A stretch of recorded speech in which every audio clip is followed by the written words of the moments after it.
இந்த உலகத்துல எத்தனை வகையான மனிதர்கள் இருக்கிறாங்க, ஒவ்வொரு மனிதனுமே ஒவ்வொரு வகை அப்படிங்கிறாங்க விஞ்ஞானிகள்.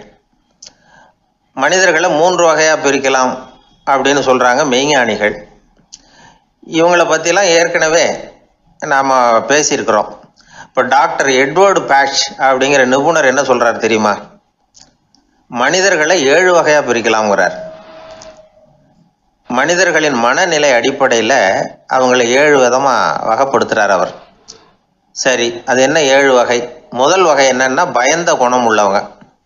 சார் ரொம்ப பயந்த சுபாவம், வீட்டில் கூட வாயே திறக்க மாட்டார், சாப்பிட போகிறப்ப மட்டும்தான் கொஞ்சம் வாயை திறப்பார், அப்புறம் மூடிக்குவார் அப்படின்னு சில பேரை பற்றி நாம் பேசிக்கிறது உண்டு. இவங்கெல்லாம் இந்த வகை, அதாவது பயந்த குணம் உள்ளவர்கள் அப்படிங்கிற முதல் வகை. சரி, 2வது வகை என்னன்னா சஞ்சலப்படுகிறவர்கள், எதுக்கு எடுத்தாலும் கலக்கம், குழப்பம், இப்படியே காலம் தள்ளிட்டு இருப்பாங்க. பல பேர் பார்த்துருப்பீங்க. அவங்கெல்லாம் இந்த வகை. 3வது வகை என்னன்னா யதார்த்த உலகை மறந்து கற்பனை உலகத்திலேயே மிதக்கிறவங்க. இளைஞர்கள், கவிஞர்கள், இப்படி பல பேர் இருக்கிறாங்க. எப்போ பார்த்தாலும் கற்பனை உலகத்திலேயே மிதந்துக்கிட்டு இருப்பாங்க.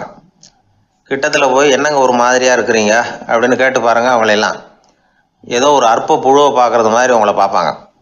அதுவும் அந்த வானத்து நிலாவை பாருங்கள், அது என்னை வா வான்னு கூப்பிடுது, எனக்கு சீக்கிரத்தில் ஒரு நாள் சிறகுகள் முளைக்கும், சிறகடித்து வானத்தில் பறந்து போவேன், அந்த செல்ல நிலாவை கொஞ்சிவிட்டு வருவேன், இப்படிலாம் பேசிகிட்டு இருப்பாங்க. கொஞ்சிறது அப்புறம் இருக்கட்டும், இப்போ கஞ்சிக்கு வழியே பாருப்பா அப்படின்னா அதை காதில் வாங்க மாட்டாங்க. நாம் ஏதோ இந்த உலகத்தை அனுபவிக்க தெரியாதவர்கள் மாதிரி நம்மளை அவங்க கவனிப்பாங்க. இப்படி ஒரு ரகம். 4வது வகை மனிதர்கள் எப்படின்னா, இவங்க தனிமை உணர்வு மிக்கவர்கள். இவங்க மற்றவங்களோட இயல்பாக நெருங்கி பழகிறதில்ல, தான் உண்டு தன்னுடைய வேலை உண்டுன்னு இருந்துட்டு போகிறவங்க. அடுத்த வீட்டில் இருக்கிறவர் யார் அப்படின்னு கேட்டால் கூட அடுத்த வீடுன்னு ஒன்று இருக்கா அப்படிங்கிறது மாதிரி நம்ம முகத்தை பார்ப்பாங்க. அவங்ககிட்ட மேற்கொண்டு நாம் என்னத்தை பேச முடியும்? இப்படி ஒரு வகை. 5வது வகை மனிதர்கள் எப்படின்னா, இவங்க மற்றவங்க செல்வாக்குக்கு உட்பட மறுப்பவர்கள். அடுத்தவங்களோட செல்வாக்குக்கு இவங்க ஆட்படுறதில்லை. நான் யார் தெரியுமான்னு கேட்டால் அதை தெரிஞ்சுட்டு எனக்கு என்ன ஆக போகுதும்பாங்க. இவங்கெல்லாம் அந்த ரகம். 6வது வகை மனிதர்கள் எப்பவும் எதுலேயும் பற்று இல்லாமல் இருக்கிறவங்க. இது ஒரு துறவு மனப்பான்மை. இயல்பாகவே சில பேர் இப்படி உண்டு, அவங்களுக்கு எதுலேயும் ஒரு ஈடுபாடு இருக்காது. அப்படிப்பட்டவங்கெல்லாம் 6வது வகை. 7வது வகை மனிதர்கள் மற்றவங்க கவலையை தன்னுடையதாக ஆக்கிக்கிட்டு கவலைப்படுறவங்க. இவங்கெல்லாம் மகாத்மாக்கள். தாம் வேறு அடுத்தவங்க வேறு அப்படிங்கிற எண்ணம் இவங்களுக்கு வர்றதில்லை. அதனால் அடுத்தவங்களுக்கு ஒரு துன்பம் வந்ததுன்னா இவங்களால சும்மா இருக்க முடியறதில்லை. ஆக கூடி இப்படி 7 விதமான மனிதர்களை அடையாளம் காட்டுறார் அந்த நிபுணர். இதில் நாம் எந்த வகையில் வர்றோம் அப்படிங்கிறத நாம தான் அடையாளம் கண்டுபிடிக்கணும். எனக்கு தெரிஞ்ச ஒரு மனிதர் உண்டு. அவர் ஒரு வித்தியாசமான வகை. எதையும் நடைமுறை சாத்தியமாக சிந்திக்கிறவர். எப்பவும் அடுத்தவங்களும் நல்லா இருக்கணும், நாமும் நல்லா இருக்கணும் அப்படின்னு ஆசைப்படுறவர். அவருக்கு ஒரு சமயம் திடீர்னு உடம்பு சுகம் இல்லாமல் போயிட்டுது. டாக்டர்கிட்ட போனார், பணம் கொடுத்தார், வைத்தியம் பார்த்துக்கிட்டார். அவர் எழுதி கொடுத்த மருந்து சீட்டை வாங்கினார். ஒரு மருந்து கடைக்கு போனார், பணம் கொடுத்தார், மருந்து வாங்கினார். அதை எடுத்துகிட்டு வீட்டுக்கு வந்தார். அதுக்கப்புறம் அந்த மருந்து அவர் சாப்பிடணும்ல, சாப்பிடவே இல்லை, அப்படியே சும்மா வச்சுட்டார். அவரை பார்த்து கேட்டேன், ஏன் சார் இப்படி பண்ணுறீங்க, வீண் செலவு தானே இது, நீங்கள் ஏன் டாக்டர்கிட்ட போய் பணம் செலவு பண்ணுனீங்கன்னு கேட்டேன். அவர் சொன்னார், டாக்டர் வாழணும் இல்லையா, அதனால தான் அப்படின்னார். சரி, அப்புறம் ஏன் மருந்து வாங்கினீங்க அப்படின்னு கேட்டேன். மருந்து கடைக்காரர் வாழணும் இல்லையா, அதனால தான் அப்படின்னார். சரி, அப்புறம் ஏன் வாங்கின மருந்து சாப்பிடாம வச்சுட்டீங்க அப்படின்னதுக்கு, நான் வாழணும் இல்லையா அதனால தான் அப்படின்னார். இவர் வாழ்க்கையை புரிஞ்சுக்கிட்டவர். இப்படி வாழ்க்கையை புரிந்து கொண்டு வாழ தெரிஞ்சுக்கணும். எந்த வகை மனிதர் நாம் அப்படிங்கிறத புரிஞ்சுக்கிட்டு வாழ்ந்தோம்னா வாழ்க்கையில் வெற்றி நிச்சயம்.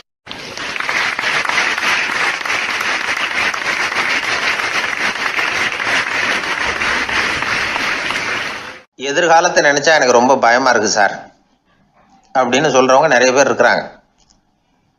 அதாவது பயப்படாத மனிதர்கள்னு யாருமே கிடையாது.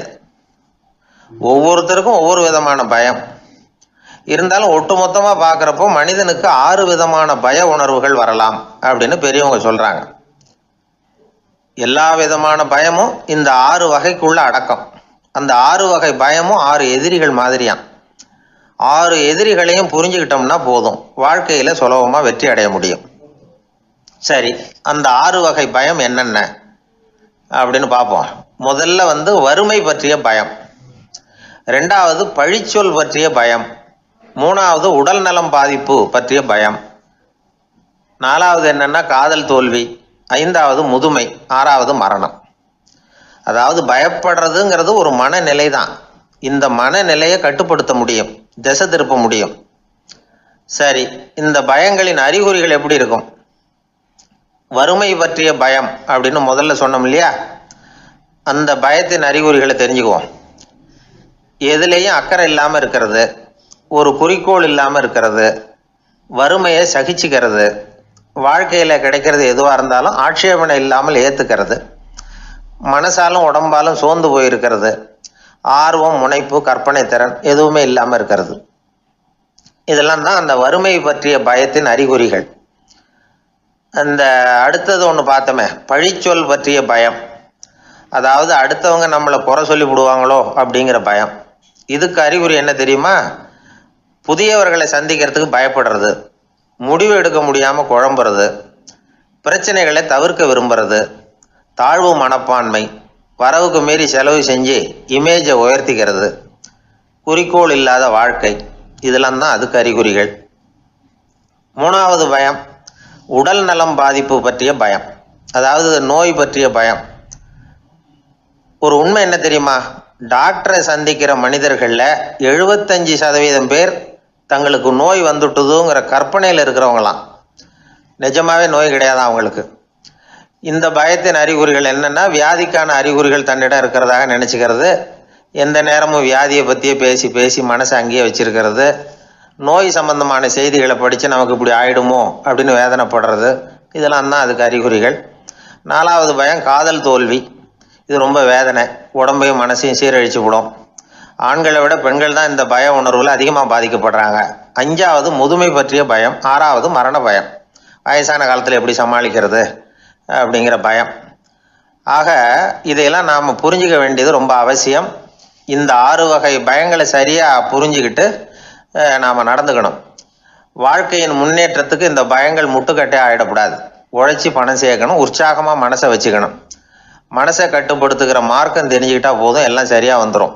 நம்ம ஆள் ஒருத்தன் சொன்னான், சார் எனக்கு வறுமை பற்றிய பயம்தான் இருந்தது, ஒரே ராத்திரியில் 30,000 ரூபா தயார் பண்ணிவிட்டேன், இப்போ எனக்கு இன்னொரு பயம் வந்துட்டுதுன்னா. என்ன பயம்னு கேட்டாங்க. போலீஸு கண்டுபிடிச்சிருமோங்கிற பயம்னா. இது இந்த பயத்தில் அடங்காது.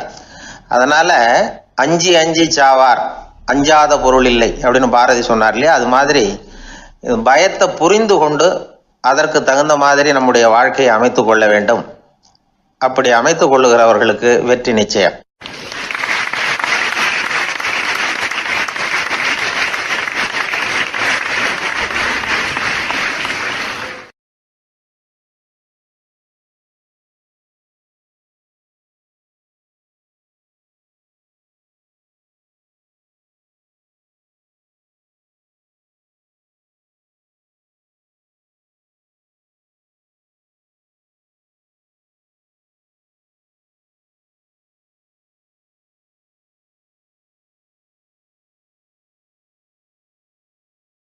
ஆர்வமா பார்த்தா இவன் காலடிக்கு பின்னாடியும் தொடர்ந்து இன்னொரு காலடி வந்துகிட்டே இருந்தது. கடைசி வரைக்கும் தொடர்ந்து இருந்தது. என் பின்னாடி நீங்க வந்திருக்கீங்க போல இருக்க அப்படின்னா கடவுள்கிட்ட. அதுக்கு கடவுள் சொன்னாரு, அப்படி இல்லப்பா, அது ரெண்டுமே உன்னோட காலடிகள் தான். எப்ப பார்த்தாலும் நீ குடி போதையில 2 ஆசாமியாவே இருந்திருக்கிற, அப்படியே வாழ்க்கையை முடிச்சுக்கிட்டு நேரா இங்க வந்து சேர்ந்திருக்கிற அப்படின்னு அதுக்கு விளக்கம் கொடுத்தாரு.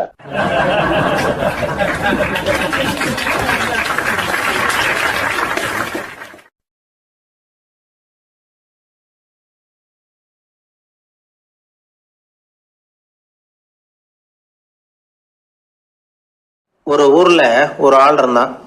அவனுக்கும் அவன் மனைவிக்கும் சண்டை. இவன் கோவிச்சுக்கிட்டு வீட்டை விட்டு வெளியில வந்துட்டான்.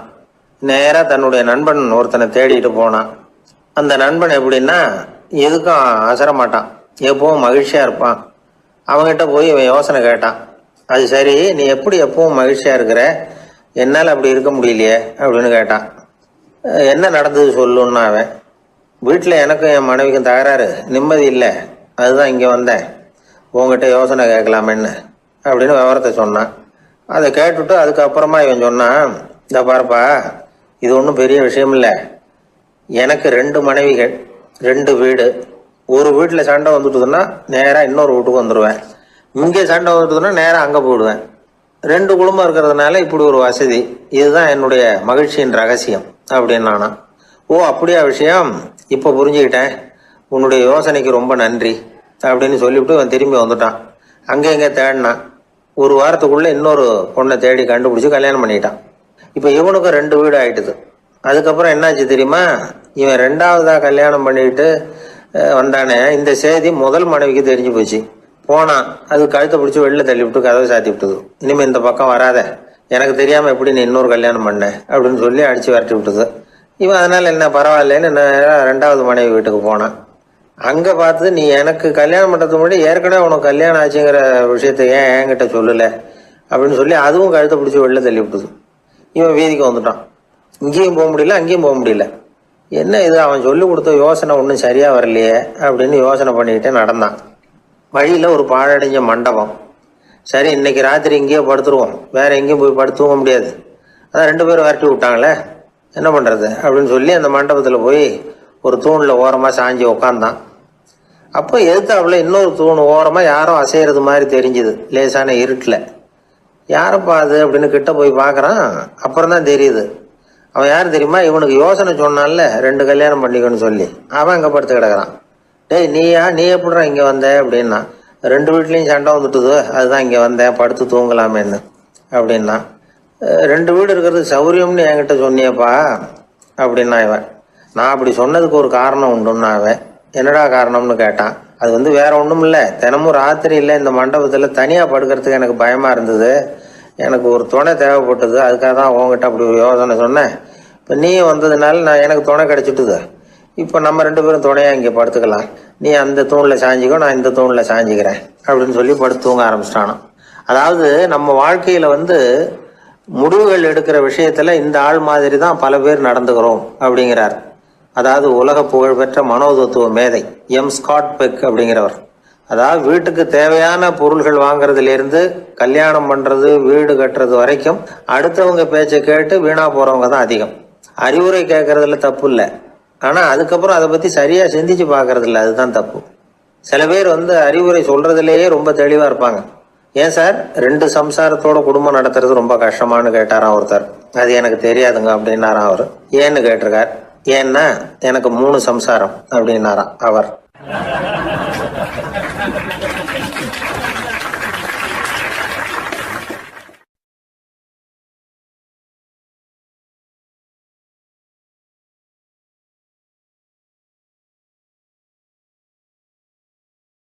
ஒரு புகழ்பெற்ற ஜப்பானிய சாமுராய் வீரன், வாள் வீசுறதுல ரொம்ப கெட்டிக்காரன்.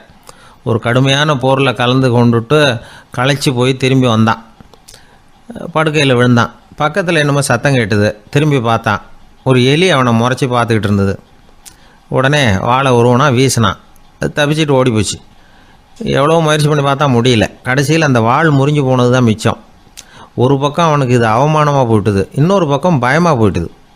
எவ்வளவோ போர்களில் எதிரிகளை பந்தாடினவன் அவன் ஒரு எலிகிட்ட தோற்று போய்டுறதா அவனால் சகிச்சிக்க முடியல. மனைவிக்கிட்ட சொன்னான் இப்படி நடந்துட்டுதுன்னு. அவன் சிரிச்சா.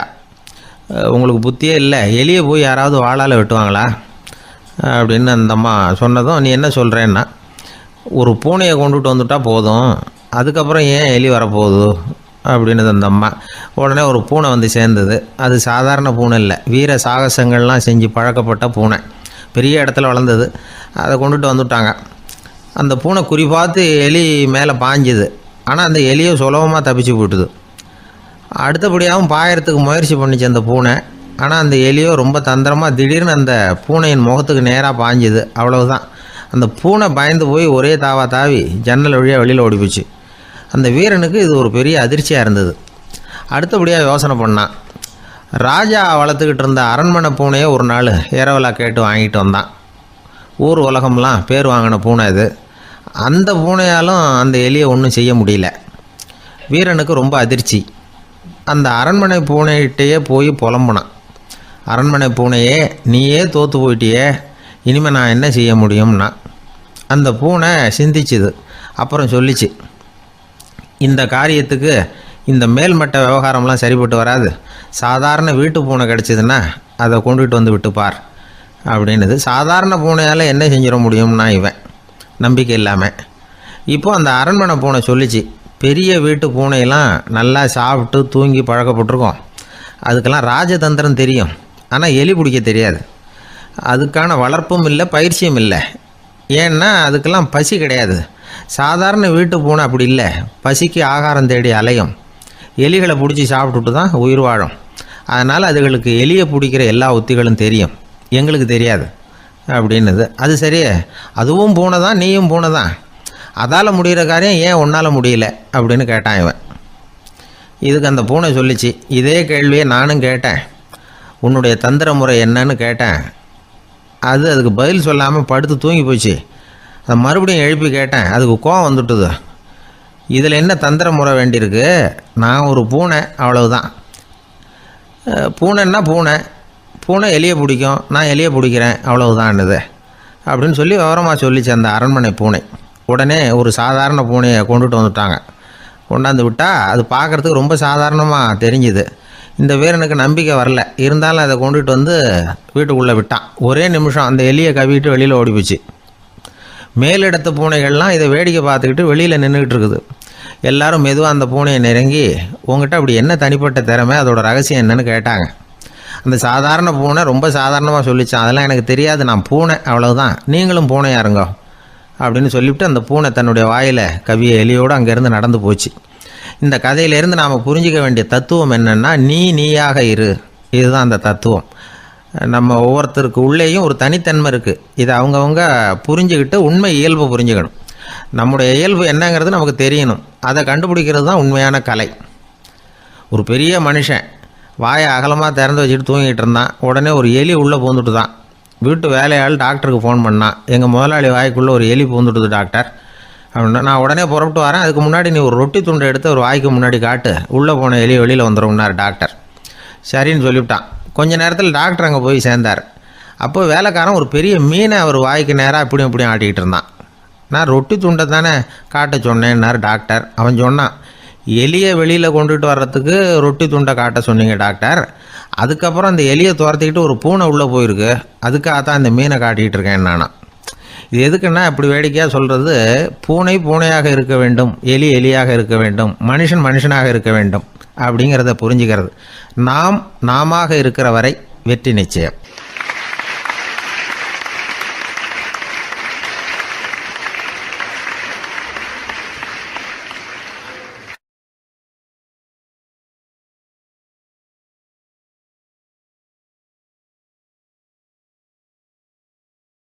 எனக்கு ஒரு நண்பர், அவர் ஒரு வழக்கறிஞர். ஒரு நாள் அவர்கிட்ட பேசிக்கிட்டு இருந்தேன். அப்போ கேட்டேன், ஏன் சார் நீங்கள்லாம் கோர்ட்டில் வாதாடுறப்போ கருப்பு நிற அங்கி அணியிறீங்களே, அதுக்கு என்ன காரணம்? சட்டத்துக்கும் கருப்பு கலருக்கும் என்ன சம்பந்தம் அப்படின்னு கேட்டேன். அது ஒரு சுவாரஸ்யமான கதைன்னார் அவர். சொல்லுங்களேன் அப்படின்னு அவர் சொன்னார். கிபி 1694 வருஷத்தில் இங்கிலாந்து அரசி 2வது மேரிங்கிறவர் இறந்து போனார். அந்த ராணியோட கணவர் 3ஆம் வில்லியம், அவரு ஒரு உத்தரவு போட்டாராம், அரசியோட மறைவுக்கு அனுதாபம் தெரிவிக்கிற வகையில் வழக்குரைஞர்கள் எல்லாரும் கருப்பு நிற அங்கி அணியணும் அப்படின்னு. அன்னைக்கு ஆரம்பித்த அந்த பழக்கம் அதுக்கப்புறம் மாறவே இல்லையாம், இன்னைக்கும் தொடருது. வழக்குரைஞர்கள்லாம் முதல்ல கருப்பு அங்கி மட்டும்தான் அணிஞ்சாங்களாம். அதில் ஒரு சின்ன சங்கடம், ஏற்கனவே உடம்பு கருப்பாக இருக்கிறவங்க அதுக்கு மேலே கருப்பு ட்ரெஸ் வேற போட்டுக்கிட்டா முகம் பளிச்சுன்னு தெரியாது இல்லையா? அதனால் முகம் பளிச்சுன்னு தெரியறதுக்காக அவங்கெல்லாம் வெள்ளை நிற பட்டியை அணிய ஆரம்பித்தாங்களாம். இப்படி தான் இங்கிலாந்தில் அந்த பழக்கம் ஆரம்பமாயிருக்குது. அந்த சமயத்தில் இந்தியாவை ஆண்டது பிரிட்டிஷ்காரங்க தானே, அதனால் இங்கேயும் அந்த பழக்கம் அப்படி நடைமுறைக்கு வந்துட்டுது. அதே மாதிரி சர்ச்சிலின் மூதாதையரான மார்ல்பரோ பிரபுவின் ஞாபகார்த்தமாக நீதிபதிகள் இந்த வெள்ளை குள்ளாய் அணிகிற முறை பழக்கத்துக்கு வந்துதான். இதுதான் என்னுடைய நண்பர் சொன்ன தகவல். இங்கிலாந்தில் நீதிமன்றம்ங்கிறது ரொம்ப மதிப்புள்ளது. அந்த அளவுக்கு சட்டத்துக்கு அங்கே மரியாதை. அங்கே நடந்த ஒரு சுவாரஸ்யமான நிகழ்ச்சியை ஒரு சகோதரி எழுதி அனுப்பியிருந்தாங்க. அவங்க அப்பா நீதித்துறையை சேர்ந்தவராம். அவர் சொன்னதான் இது. அவங்க எழுதி அனுப்பியிருந்த விஷயம் என்னென்னா, அங்கே ஒரு கேஸில் ஒரு முக்கியமான தீர்ப்பு வழங்க வேண்டியிருக்குது. ஜட்ஜு, பாரட்லா படித்த பெரிய பெரிய வக்கீல்கள், ஜூரி எல்லாருமா கூடி அந்த கேஸை பற்றி விவாதிக்கணும். சுமாராக 40 பேர். இதுக்காக கோர்ட்டு ஹாலில் விசேஷ சேம்பரில் நுழையிறதுக்கு முன்னாடி அவங்களெலாம் தங்களுடைய கோட்டு தொப்பி எல்லாத்தையும் கழட்டி அங்கே நின்றுக்கிட்டு இருந்த ஒரு அட்டெண்டர்கிட்ட கொடுத்துட்டு உள்ளே போனாங்க. அந்த ஆள் படிக்காதவர். அவர் ஒவ்வொருத்தர் கொடுக்குறதையும் வாங்கி அங்கே அப்படியே ஒரு இடத்துல அடுக்கி வைக்கிறார். அப்படியே வாங்கி உள்ளே வச்சுக்கிட்டு இருக்கிறார் ஒவ்வொரு இடத்துல. அது அவரோட வேலை. உள்ளே போன ஜட்ஜி, வக்கீல், ஜூரி எல்லாரும் ரொம்ப நேரமாக அந்த கேஸை பற்றி விவாதிக்கிறாங்க. ஒரு நாள் பூரா ஆயிட்டுது. அவ்வளவு தீவிரமாக அக்கு வேறு ஆணி வேறையாக பிச்சு உதறி இருக்கிறாங்க. ஒரு வழியாக 13 மணி நேரம் கழித்து வெளியில் வந்திருக்கிறாங்க. ஒவ்வொருத்தராக வர வர அந்த அட்டெண்டரும் அவங்கவுங்க கோட்டு தொப்பியை அவங்கக்கிட்ட எடுத்து ரொம்ப மரியாதையாக திருப்பி கொடுத்துக்கிட்டு இருக்கிறார். கடைசியாக ஜட்ஜ்மெண்ட்லாம் எழுதி முடிச்சுட்டு ரொம்ப திருப்தியோடவும் களைப்போடவும் வெளியில் வந்துக்கிட்டு இருக்கிறாராம். இந்த ஆள் அவருடைய மேல் கோட்டையும் தொப்பியையும் எடுத்து அவர்கிட்ட ரொம்ப மரியாதையோடு நீட்டினாராம். ஜட்ஜுக்கு ரொம்ப ஆச்சரியம். இந்த ஆள் எப்படி இவ்வளவு பேரோட கோட்டு தொப்பி எல்லாத்தையும் ஞாபகம் பேசகாமல் திருப்பி கொடுக்குறார் அப்படிங்கிறது அவருக்கு ஆச்சரியம். அதனால் அவர் அந்த ஆளை பார்த்து கேட்டாராம், ஏப்பா இந்த கோட்டை கொடுக்குறியே, இது என்னோடது தானா, என்னோடது தான்னு உனக்கு எப்படி தெரியும் அப்படின்னாராம். இதுக்கு அந்த பியூனு ரொம்ப பதவிசா பதில் சொன்னாராம், ஐயா இந்த கோட்டு ஹேட்டை உங்ககிட்ட வாங்கி மாட்டினேன், இப்போ திரும்ப உங்ககிட்ட தரணும், தந்துட்டேன். இதுதான் என்னோட வேலை. மற்றபடி இது உங்களோட தான்